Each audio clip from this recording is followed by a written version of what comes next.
And good afternoon. You're listening to Ken Hudnall. This is the Ken Hudnall Show. Coming to you from our studios right here in exciting El Paso, Texas. Gateway to the Old West and the most haunted city in the country. Well, today is January the 8th. The 8th day of this new year. And there's only 357 days left until 2026 is in our rearview mirror. Holidays and observances. National Bubble Bath Day. Get a relaxing tub of foamy warmth. Pamper yourself with candles and music or even a good book and create your own concoction using scented oils and soaps. National English Toffee Day. National Career Coach Day. Expert guides navigate professional journeys, illuminating paths to success with insights and strategies tailored for growth. Of course, growing up, I never found a career coach who could even find their way to the door without assistance. Earth's Rotation Day.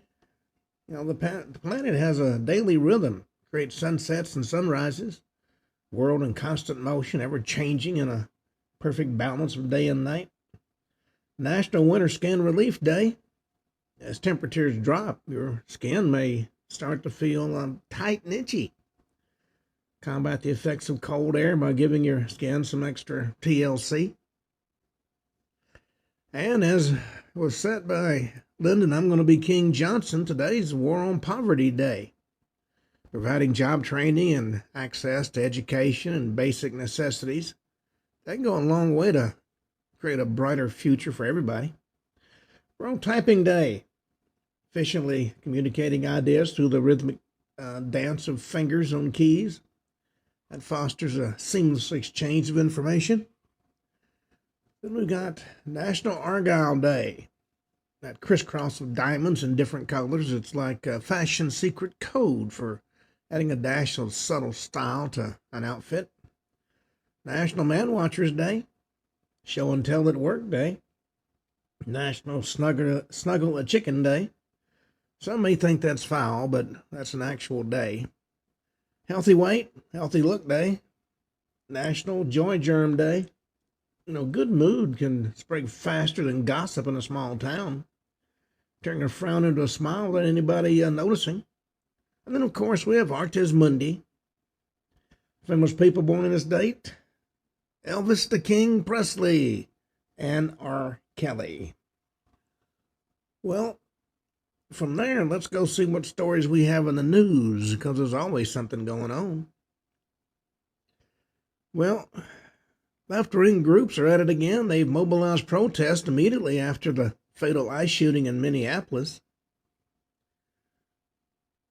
Within hours of a Minnesota protester being fatally shot after allegedly attempting to run over ICE agents with her car, familiar network of far-left protesters for causes ranging from communism to climate change mobilized across the country.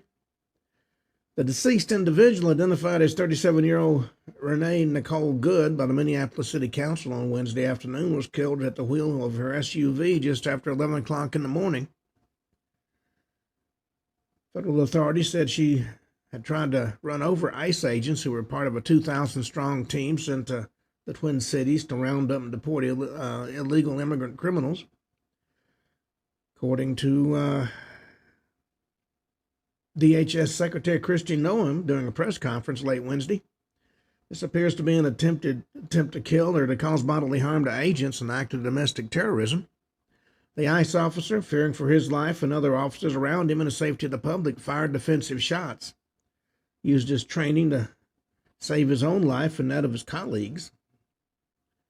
Minneapolis City Police Chief Brian O'Hara said Good was shot in the head and later pronounced dead at the Hennepin County Medical Center. According to President Trump, I just viewed a video clip of the event that took place in Minneapolis. It's a horrible thing to watch. The woman screaming was obviously a professional agitator, and the woman driving the car was very definitely obstructing and resisting, who then violently, willfully, and viciously tried to run over the ICE officer, who seems to have shot her in self-defense.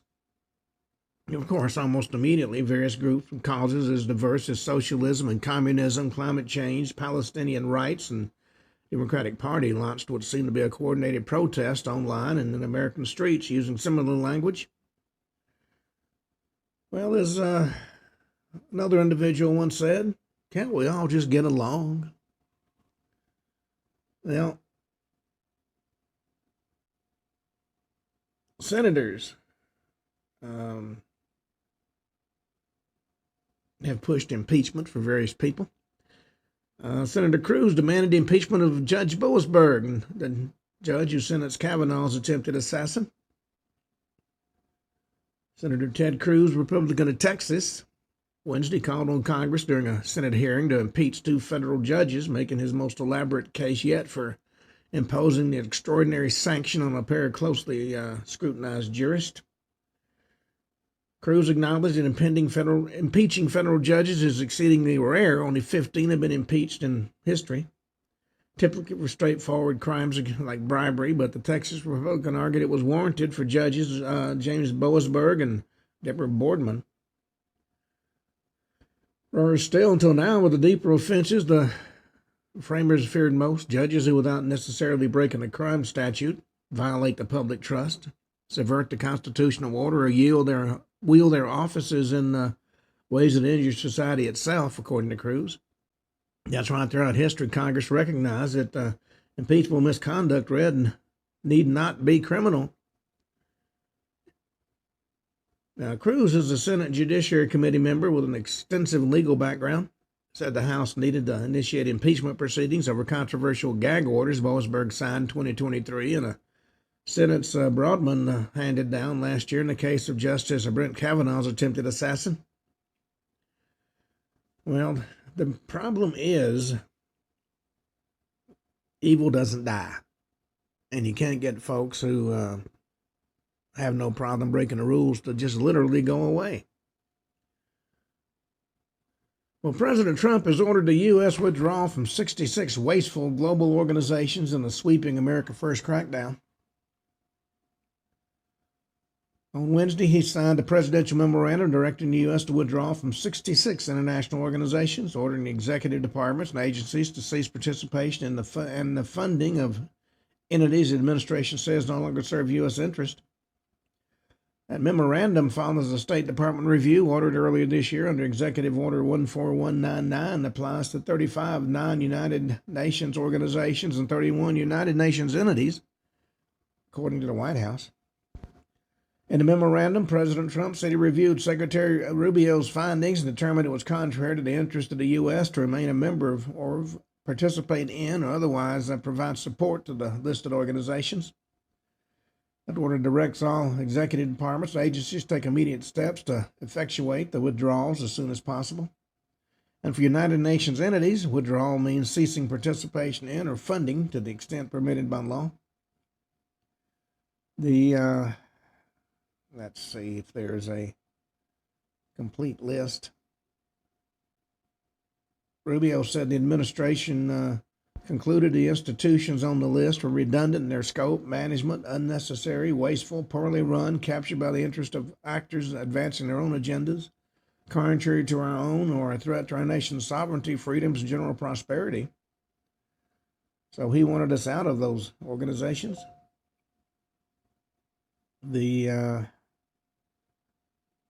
Apparently there is no one single list. Just a mention of 66 anti-American, useless, or wasteful international organizations. Maybe they'll have a list sooner or later. Well, the 911 call near the slain Ohio dentist home reported door-banging days before he and his wife were found shot dead. 11 days before an Ohio dentist and his wife were killed, a woman living down the street called 911 about 2:30 in the morning to report somebody banging on her door who wouldn't leave. Police in Columbus, Ohio said officers responded to the Wineland Park home about 10 o'clock in the morning on December 30th when they found Spencer Tepe, 37, and Monique Tepe, 39, both dead with apparent gunshot wounds. Police don't consider their deaths to be a murder-suicide, adding there were no signs of forced entry and no weapon was found. Detectives believe the murders took place between 2 and 5 o'clock in the morning on December 30th.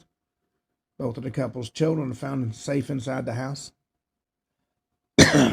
Fox News obtained a 911 call placed December 19th at a residence located just down the street. Woman reported somebody was banging and knocking on her door at 2:31 in the morning. She wasn't able to get a description to give to the 911 operator. The dispatch logs indicate that whatever that problem was, it left the neighbor's house at 2:44 in the morning.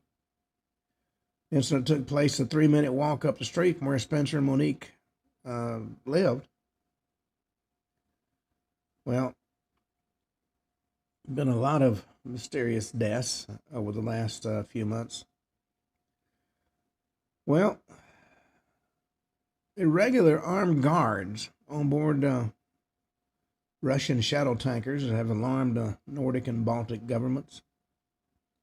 Seizure of a Russian-linked oil tanker in the North Atlantic has highlighted worry among NATO and Nordic Baltic governments over dark fleet vessels and types of crews on board, according to a maritime intelligence analyst.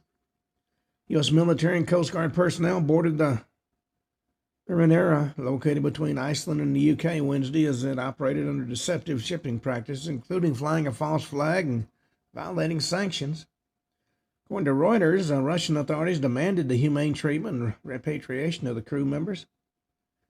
Windward maritime intelligence analyst Michelle Weiss-Bachmann claimed the Marinera's ownership had just been transferred to Berivasmain LLC, a Russian company.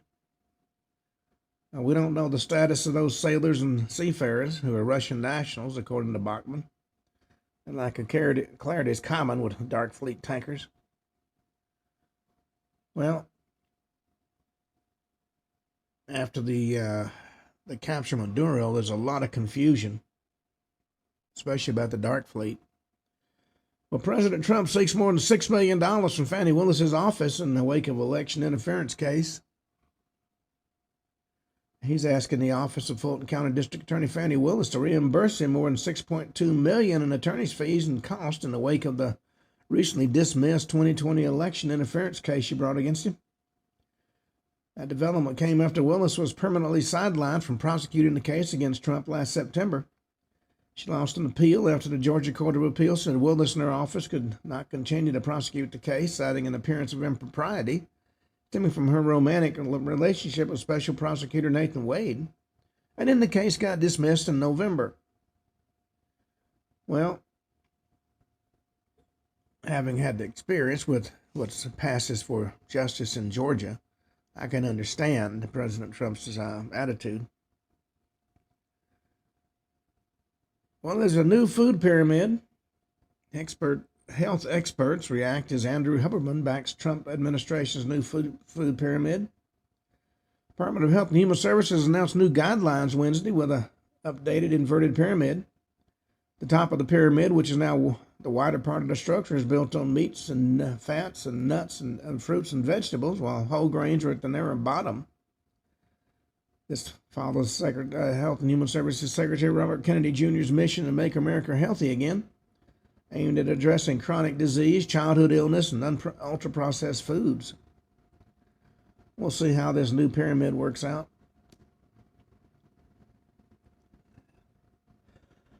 Well, Jeopardy host Ken Jennings says 2028 candidate who vows to prosecute Trump regime has his vote.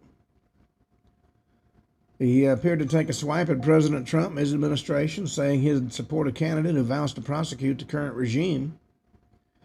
Jennings took to social media platform Blue Sky Wednesday with a news cycle dominated by the ICE-involved shootings in Minneapolis.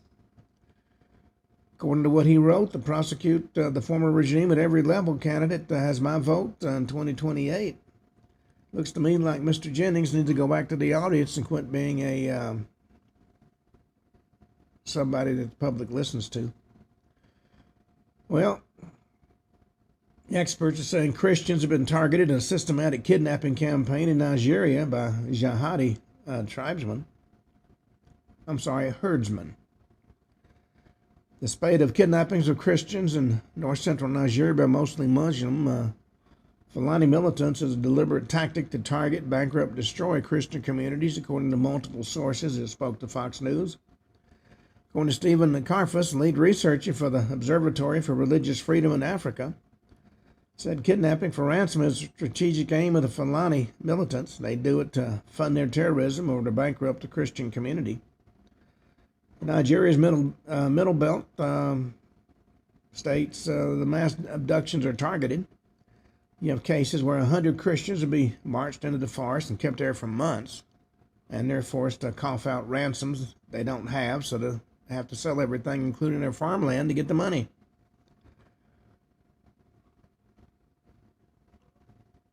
Well, VP Vance says Tim Walsh should resign over massive Minnesota welfare fraud scandal investigation.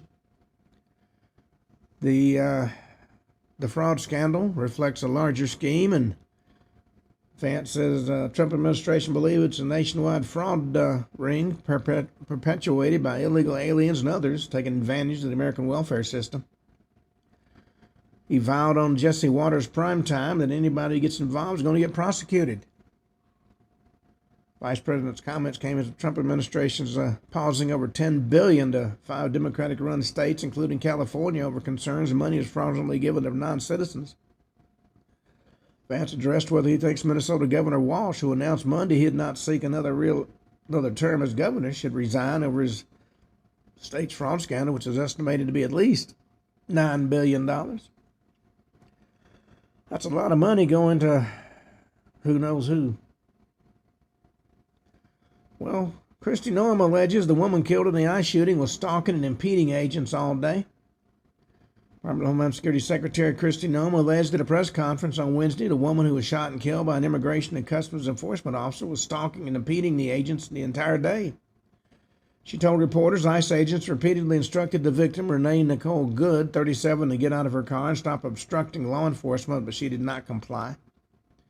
The agency's labored the incident as an act of domestic terrorism. Video of the scene showed Good's car in the middle of the street with a residential neighborhood as ICE agents in a dark gray Nissan Titan truck got out and approached her vehicle. She is heard telling agents to go around as they walked toward her Honda Pilot. One agent tells her to get out of the car, and she puts it in reverse and tries to drive off before she gets shot. Noem claimed the woman was trying to weaponize her vehicle and attempted to run a law enforcement officer down. She's not going to do that again. Universities have slashed 9,000 positions in 2025 as President Trump targets federal funding and foreign students. There's a new report from Inside Higher Education that says the university system is bleeding jobs. That report, which was published Tuesday, found that the higher education sector lost 300 jobs in December, and a total of over 9,000 positions were cut through layoffs and buyouts in 2025. The report stated this is undoubtedly an undercount due to unreported personnel actions. Report cites President Trump's restrictions on federal research funds, the priority of limiting enrollments of foreign students, and clashes with universities over infractions for alleged civil rights violations. It was increasing operational cost and uncertain federal policy environment as the culprits. Well, billionaires are making strategic moves to move out of California ahead of proposed wealth tax. Larry Page has moved companies to Delaware and Florida, while Larry Ellison sells San Francisco home for $45 million. As the clock ticks on California billionaires facing a massive proposed wealth tax, some of America's top business leaders are making strategic moves to leave the Golden State. Google co-founder Larry Page appears to be distancing himself from California as public filings reviewed by Fox News Digital from the California Secretary of State's office show several business entities linked to Page were moved out of the state in December ahead of the January 1st, 2026 residency date tied to the proposed tax. Filings indicate his family office, Coop LLC, and his influenza research fund, Flu Lab LLC, no longer lives in California, while a flying car venture, One Arrow now lists its primary address in Florida. Yeah, California's found what they think is a way to deal with their shortfall in public funds. They're just going to tax everybody a percentage of their wealth. Well, NASA weighs cutting short international spaceflight mission due to astronaut medical issues. NASA's conducting an early return of its crew aboard the International Space Station due to an unspecified medical issue. This rare move comes after the agency canceled a spacewalk initially scheduled for Thursday, according to Reuters. Safety conducting our mission is our highest priority, and we're actually elevating all options, including the possibility of an earlier return of Crew 11's mission. That's according to a NASA spokesperson in a statement on Wednesday night. The astronaut suffering from medical concern, who was not identified, remains in stable conditions, according to the outlet. In a previous statement, NASA revealed it was monitoring a medical concern with a crew member that rose Wednesday afternoon. The four-person Crew 11 crew consists of U.S. astronauts Zina Cardman and Mike Finka, Russian cosmonauts Oleg Platonov, and Japanese astronaut Kimi Ayu. So we'll see if they bring them back early. Well, Venezuela's oil return could impact Texas refineries and gas prices nationwide.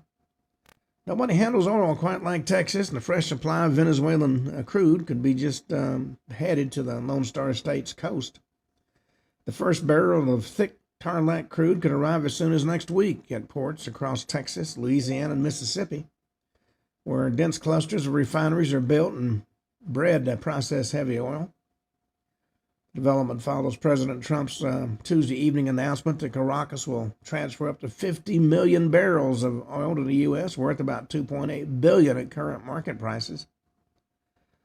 Gulf Coast concentrates most of our refining capacity, and those refineries are built or revamped over the years to process extra heavy crude similar to what's produced in Venezuela, according to Jimmy Brito, Executive Director of Refining and Oil Products at Opus. We'll see what comes of all that. Well, Democratic Representative Steny Hoyer, 86, is going to announce retirement after a career spanning 4 decades. You know, you have to think that folks in Congress who've been there more than 4 decades really need to get a life and go home. Well, he's going to announce his retirement from Congress as soon as this Thursday, according to Fox News. Police have reported Hoyer, 86, plans to, Politico, not police, reported Hoyer, 86, plans to step aside after serving in the House since 1981. He teased a 10 a.m. Eastern Time House floor speech for Thursday. Hoyer, who represents a district stretching from eastern suburbs of Washington, D.C. to southern Maryland, rose to become the second-ranking House Democrat under former Speaker Nancy Pelosi. He decided over the holidays he was not going to seek re-election. And at 86, he has nothing left to prove. Well, Kai Trump admits she stays out of politics completely, calling it a dangerous thing. She may have politics in her family, but she's not expected to get into it. At age 18, his President Trump's granddaughter set to play college golf next fall at the University of Miami, and just recently made her debut on the LPGA Tour in November. Trump hopes to become a professional one day, but one thing that seems certain, she's not going to turn to politics later in life. At least that's everybody's hope.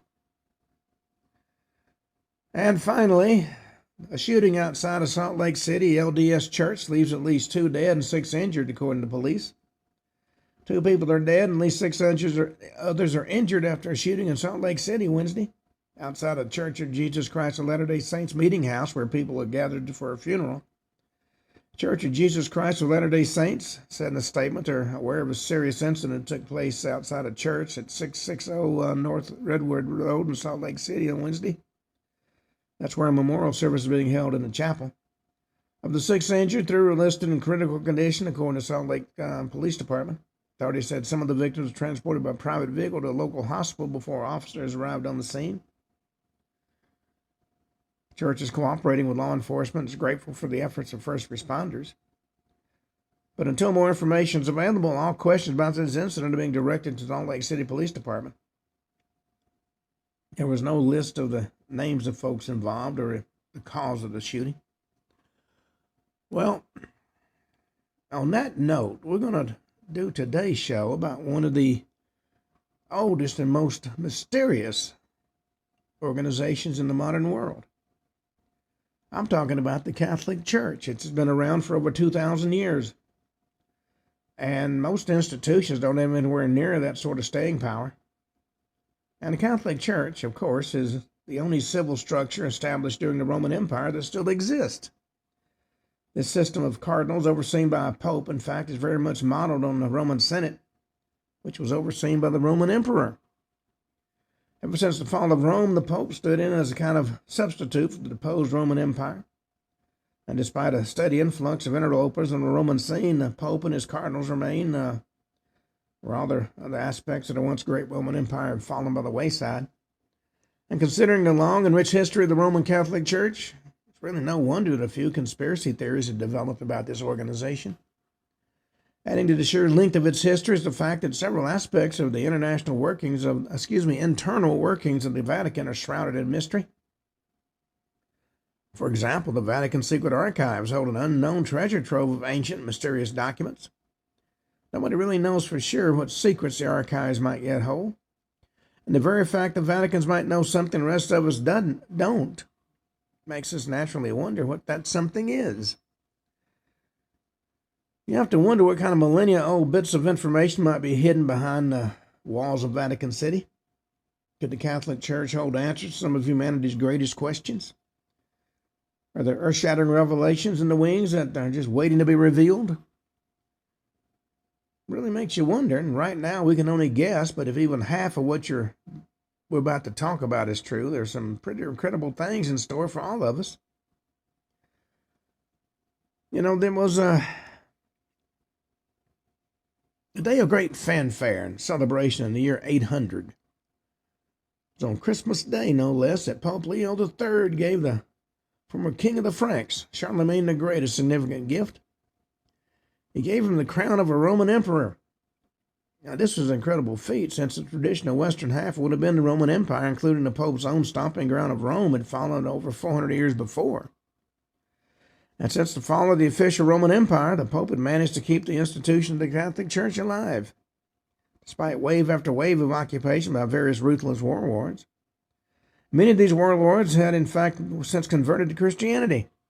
And since the Pope, despite the fact that he didn't have his own standing army, was so greatly respected by most of the population of Western Europe. So when the Pope, whom Catholics believe has the power to bind on earth as in heaven, decrees something, folks tend to take notice. So it was a matter of great importance when Pope Leo III crowned Charlemagne the Great as Roman Emperor. That was December 25th, 800 A.D. And the Pope declared to all who listened that Charlemagne, the most pious August, had been crowned by God to be the great and peace-giving emperor. It seemed that Charlemagne was given the task of creating a new Pax Romana, or Roman peace. Peace was largely established by the original Romans through conquering all their potential competitors. But this so-called Roman emperor, Charlemagne, would not rule the whole entire Mediterranean world as his predecessors did. Instead, he'd reign over a chunk of Western and Central Europe that constituted Germany, most of modern-day France, northern Italy, and various other small subsections in between. Known as the Holy Roman Emperor, this conglomerate would go on to exist in various forms until Napoleon smashed its last vestige to bits in the early 1800s and subsequently withdrew the borders of Europe. So you have to ask yourself, why did Pope Leo III do what he did? Why did he decide to crown Charlemagne as the first Holy Roman Emperor? Was there some kind of conspiracy afoot? Well, the most immediate reason that Pope Leo III crowned Charlemagne emperor was out of dire need for his own protection. Now, most Christians in Western Europe revered the Pope, but not all of them. And there were times when mobs of dissenters decided they didn't want to listen to the Holy Father, leading to some quite tragic scenes.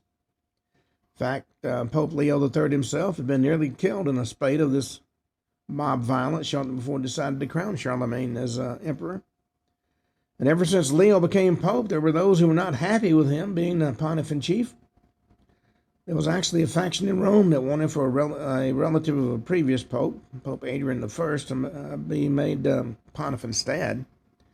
This internal dispute then became ugly when outland plots were hatched to get rid of Pope Leo III. Things came to a head when Leo was assaulted right in the middle of the street. And as they held him down, his assailants actually tried to rip his tongue out. And they likely would have killed Leo if he wasn't rescued by some of Charlemagne's own troops who just so happened to be passing by. Now, was this a result of divine providence, or was some of the Pope's own machinations? Now, Leo and Charlemagne are already on friendly terms with each other. Unfortunately for Leo, some of the Charlemagne's guards just happened to be on hand to chase off his would-be assassins. And the severely injured Pope Leo was then taken to Charlemagne's own personal camp, where he was given refuge and precious times to heal from his wounds. Well, it's fairly likely this incident that ultimately persuaded the Pope of the immediate need to couple his spiritual authority with the temporal powers of an emperor. There were other factors at play as well, however, such as the fact that the still thriving eastern half of the Roman Empire, later known as the Byzantine Empire, was facing an internal power struggle of its own. The imperial throne of Byzantium was being ruled by Empress Irene, but considering the patriarchal nature of much of the world in those days, a lot of folks didn't recognize her as a legitimate ruler. It also didn't help that Irene had actually come to power after she launched a coup that deposed her own son, Constantine VI. It's believed that Pope Leo and Charlemagne acted when they did under the notion that Leo could stake a claim as a legitimate male heir to the Roman Empire in its entirety. Now, initially, there was a furor in Constantinople, which is modern-day Istanbul, of course, the capital of the Byzantine Empire, at the notion that the Pope would attempt to usurp the authority of what they viewed as their rightful claim to the imperial title of emperor. And even though the French humorist Voltaire later joked the Holy Roman Empire was neither holy nor Roman nor an empire, it aggressively sought to maintain all those characteristics. So much so that Pope Leo's man on the ground, Charlemagne the Great, is often referred to as the father of Europe. It was indeed the aggressive tactics of Charlemagne that brought to heel many of the last vestiges of paganism in Western and Central Europe, and consolidated the territories of the classically European countries that were found there. But you have to ask yourself, was this some sort of conspiratorial master plan on the part of the Vatican at work? Was it just the product of a long series of random, isolated events? There are a lot of indications that Pope Leo had indeed been actively pulling the levers of power behind the scenes. The Pope, after all, was himself in a precarious position. He needed a protector. In previous times, the Pope had been able to successfully position himself between the Eastern Christian power of the Greeks, Byzantine Emperor in the East, along with whatever European warlord is currently the power player in the West. An early dose of Machiavellian politics that many popes will make famous in varying degrees. Even a pope with a weak hand, if he played it well, was able to keep out of trouble and keep his head above water. But all that seemed to change when Pope Leo was brutally assaulted, not so much because of how he was attacked, but by way of who had attacked him. He wasn't threatened by an outside barbarian army. Oh no, by an actual Vatican insiders who simply disagreed with his election as pontiff. At this moment, Pope Leo III seemed to have come up with a plan to merge papal power and military might. It was indeed at this moment that the Holy Roman Empire was born. And there's some accounts that Charlemagne was surprised by the Pope's decision to crown him emperor, and one ancient chronicler by the name of Einhard even insinuated Charlemagne was perturbed by it. But even if he was, he quickly got over his shock and saw the obvious benefit of the proposed symbiotic relationship between the church and the state. Because it was with the help of the legitimacy given him by the Pope that Charlemagne was able to unite large swaths of territory in Western and Central Europe together. Pope Leo III even lent legitimacy to Charlemagne's religious wars against European pagans, who were in many ways precursors to the Crusades. And it was this practice run of the Holy War that helped crystallize the notion of marrying zealous ideology with military might. Now, we're probably all familiar with the infamous lines associated with the Richard Nixon saga of Watergate. What did the president know, and when did he know it? But as it pertains to another potential conspiracy of leadership, when it took place in the 14th century involving the Pope, European royalty, and the Templars, we could very well ask the questions, what did the Pope know and when did he know it? It was on that unluckiest of Fridays, the 13th, Friday, October 13th, 1307, in fact, in which the headquarters of a group of crusading knights known as the Templars had its doors beaten in and their leaders rounded up as common criminals. And what were the cause of the complaints? It was said the Templars had become some sort of heretical sect and a danger to society. Now, there's some other vague and broad charges brought. It'd be sort of like conducting a raid on somebody's home today simply because they were accused of disturbing the peace. And as far as the French king, Philip IV, was concerned, the broader and vaguer the accusations being leveled against the Templars, the better. The broader the road, the easier it was to ram a whole slew of ridiculous charges down the Templars' throats. Religious convictions aside, the real reason that the Templars were at odds with the French king stems from the fact that the French king had taken out a lot of loans to fight his wars, and the Templars were his number one creditor. King Philip IV was working on a quite simple calculus. If he got rid of the Templars, he got rid of his debts. At any rate, once the king's men laid hold of the Templars and began their torture sessions in order to get at the truth, the Templars, predictably enough, began confessing to the heretical practices they were accused of. This was enough for the Pope, which was Pope Clement to be exact, quite literally signed their death warrants. The leaders of the Templars, Jacques de Molay, however, was able to completely recant his forced confession before he was burned at the stake. And not only that, he had enough time to tell the Pope and the French king how he really felt about him. Said he prophesied that both would suffer from sudden death for their role in the demolition of the Templars. Chillingly enough, this prediction seems to have been fulfilled. Very shortly after the death of Jacques de Molay, both the Pope and the King of France perished in very short order. Before the Pope's death, though, his guilty conscience must have gotten the better of him because he signed off on a secret document that cleared the doomed Templars of the charges. Apparently, the Pope, who said was to be imbued with power from on high to bind and unbind on earth as in heaven, decided even if the Templars were wrongfully condemned in this life, they'd make sure they'd be absolved in the next one.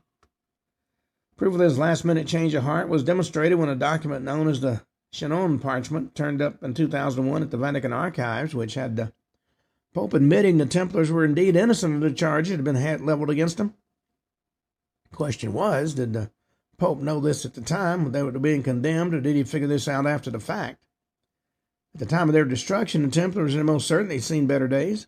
Prior to them being ejected from the Holy Land, they had played a prominent role during the Crusades, battling against various Islamic factions. All this constant warfare brought about a constant need for equipment and supplies, though, and all this fighting gear cost money. The heads of Europe, eager to purchase all the latest swords and armor and foodstuffs, and willing merchants ran up enormous bills. And the Templars, in the meantime, had amassed a small fortune, and through doling out loans to an endless stream of kings and queens seeking to participate in the Crusades on credit, they essentially became a massive banking operation. Ultimately, the Templars ended up holding much of the finances of Europe in their own personal escrow account. And this was actually a surprising development for a group that took a religious vow of poverty and whose full name was the Poor Fellow Soldiers of Christ and the Temple of Solomon. Well, you can only imagine the animosity that these European monarchs felt when the Knights Templar attempted to collect on their loans. Nobody likes a bill collector. That's even true today. And after the Templars lost their Holy Land and returned to France, that was essentially all they had become, an armed encampment of bill collectors. Likely due to this fact, the French king determined upon the cold and cunning calculus that instead of paying off the debts he owed to the Templars, he'd simply have them arrested and seize all their assets by force. Well, interestingly enough, in some of the unrest that took place in France prior to Friday the 13th, 1307, the King of France had to seek help from the Templars to remain on his own throne and save his own head. And while in the Paris commandery, he had seen the treasury. And he began to think to himself, if he got his hands on that, his problems would be over. Well, at the same time, how about all those charges of heresy that had been all too conveniently leveled by the Pope himself? Was there any real deviation from the faith as was claimed? There was some evidence the Templars might have come across some alternative gospels during their time in the Holy Land.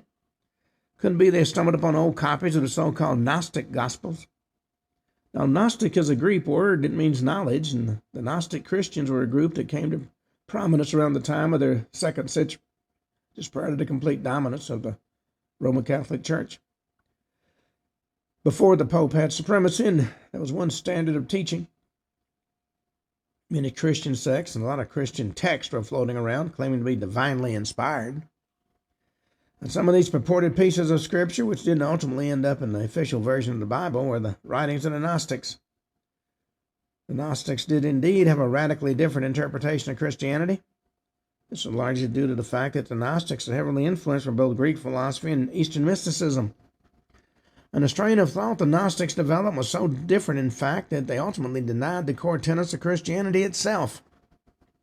Centerpiece of Christianity has always been the physical resurrection of Jesus Christ and the expected physical resurrection of the saints in so-called glorified bodies, supposed to happen at the end of the age. But the Gnostics, though, didn't believe in resurrection. In fact, they believed the physical material world was irredeemably evil, and the ultimate goal for Christians was to shed their physical body and become an eternal spirit. Anybody who's ever attended a Resurrection Sunday Easter service should know this stands completely at odds with the teachings of Christ and the apostles. It was the Apostle Paul, after all, famously stated, if there's no resurrection of the dead, then not even Christ has been raised, and if Christ hadn't been raised, our preaching is useless, and so is your faith. That comes from 1 Corinthians chapter 15, verses 13 through 15. Nevertheless, since a lot of Christians today seem to forget that the end goal of Christianity is physical resurrection, rather than becoming a spirit floating on a cloud playing a harp, it's clear despite the papacy's best efforts, a lot of these Greek-influenced Gnostic beliefs have indeed become ingrained in Christianity, whether the average Christian realizes it or not. So the church tried its best to stamp out Gnostic beliefs. Books were burned, Gnostic preachers were banned, and an official canon of Scripture was established for the Bible. Some conspiracy theorists believe the Templars came across either Gnostic texts, Gnostic Christians, or both during their stint in the Holy Land. It's been further suggested it was these beliefs deemed heretical long ago by the Catholic Church that ultimately got the Knights Templar on the Pope's bad side. Well, the Society of Jesus, or as they're better known, the Jesuits, have long been a powerful arm of the Vatican. So you have to ask yourself, how deep does this arm reach? Are the Jesuits merely a robust form of evangelism, or are they more akin to being an intelligence agency, so-called eyes and ears of the Vatican?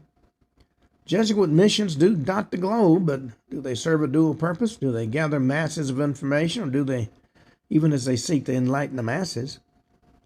Well, the Jesuits originated in the year 1534 at the behest of that firebrand Catholic evangelist, St. Ignatius of Loyola. St. Ignatius was a Spanish soldier fighting the good fight for the Catholic Church when he reached a dramatic crossroads in his life, taking part in the infamous Battle of Pamplona, when an errant cannonball actually bounced off the wall of the fortress of Pamplona and slammed into Ignatius's leg. And you have to consider what this must have been like. We're talking about a solid chunk of iron about the size of a modern-day bowling ball slamming into his leg, and needless to say, he didn't feel too good after that. His leg, in fact, was hopelessly shattered upon impact. As the battle erupted around him, Ignatius went down, screaming in agony. His injured leg became nothing more than a bloody bag of skin, containing the shattered bits of bone and the debris that used to constitute a limb.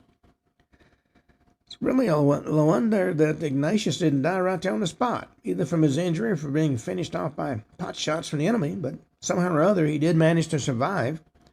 His comrades were able to bring him to safety, maybe bearing testament to the advanced medical knowledge that Spain boasted at the time. A doctor was actually able to save what was left of Ignatius's leg. Now, he would walk with a pronounced limp for the rest of his life, but the shattered bones were put back in place.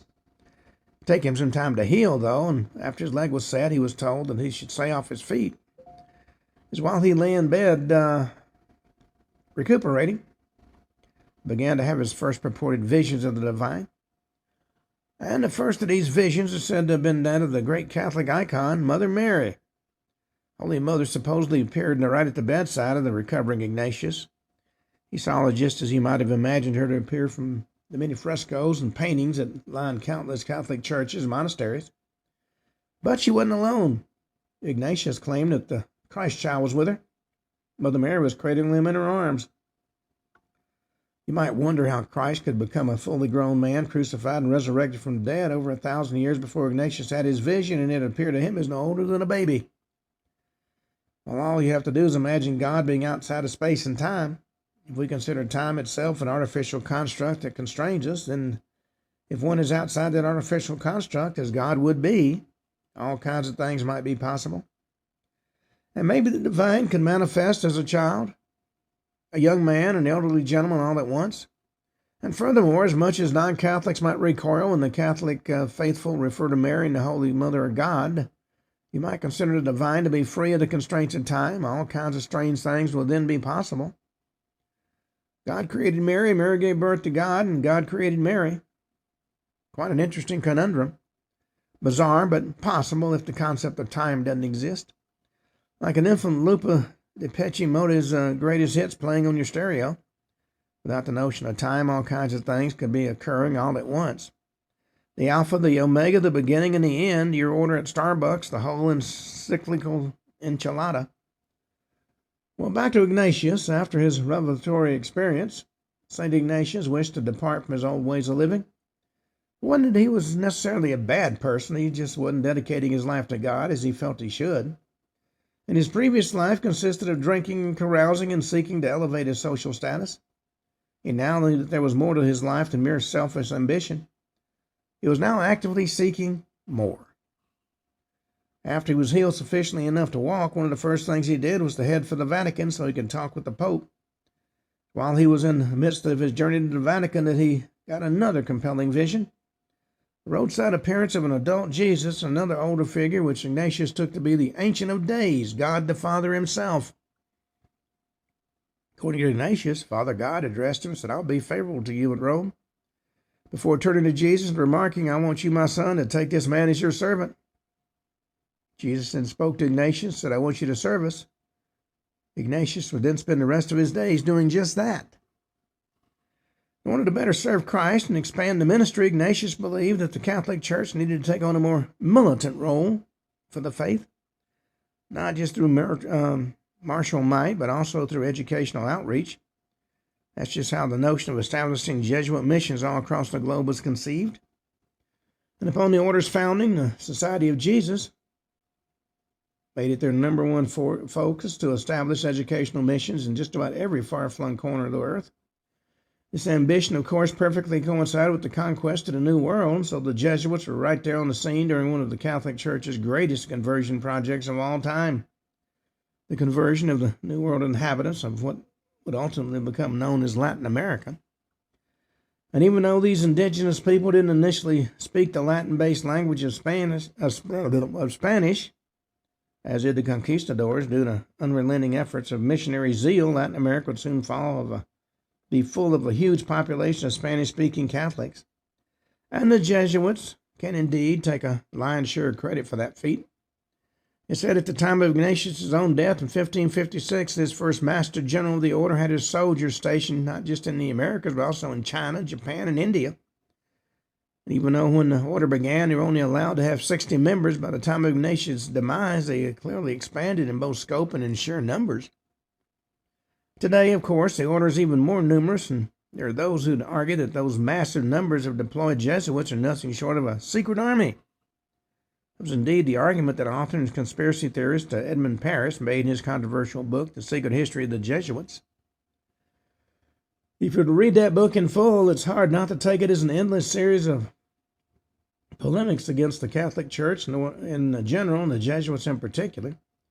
And if one can get through all the constant outrage spewed out, several interesting nuggets of conspiratorial intrigue can be found. Church had a suggestion the Jesuits were established as a direct response to the Protestant Reformation.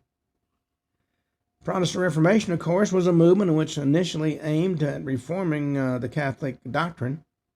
Ultimately, it led to several European countries breaking with the Catholic Church. This set the stage for severe animosity between Catholic states such as Spain and France and Italy and the newly Protestant-oriented nations. It's theorized that the creation of the Society of Jesus wasn't just a result of Ignatius' vision, part of a larger effort to curtail the spread of Protestantism.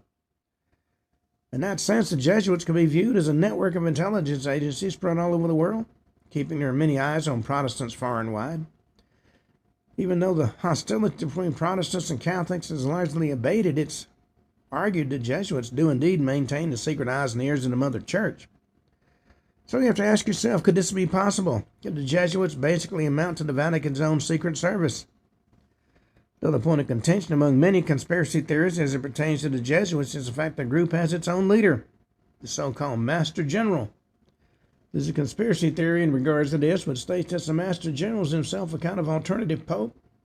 You might call him a black pope. According to this conspiracy theory, the Jesuits and their evil pope have somehow subsumed the real authority of the Catholic Church. In more recent times, it probably wouldn't hurt that the official pope of the Roman Catholic Church, at least as of right now, is Pope Francis, actually a former Jesuit himself. Maybe. Now, will the subsequent popes will continue to be former members of the Jesuit organization? It still remains to be seen. Maybe one of the most interesting conspiratorial musings as it pertains to the Jesuits, though, is the notion that Ignatius not only had visions, but had laid down specific instructions for others to provoke visions for themselves. Ignatius supposedly championed what he termed spiritual exercises, which, through specific steps, enabled adherents to view imagery from afar. Supposedly, these efforts were used to literally make the scriptures come to life, his followers able to cast their minds back in time and space, actually bear witness to scenes from the Bible. For the the uninitiated, such things sound an awful lot like an early attempt at what we now call remote viewing. Remote viewers are those who can allegedly cast their minds back to any given time or place and relay stunning details as to what they see.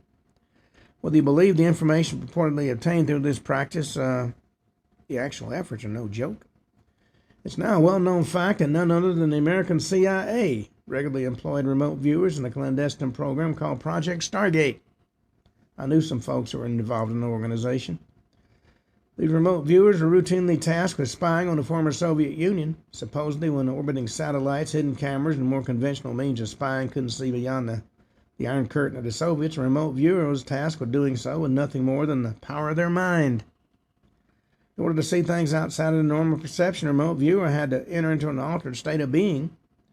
And as for Ignatius, his method for entering into that altered state was apparently through intense prayer, mediation, and a special focus on one's own breathing.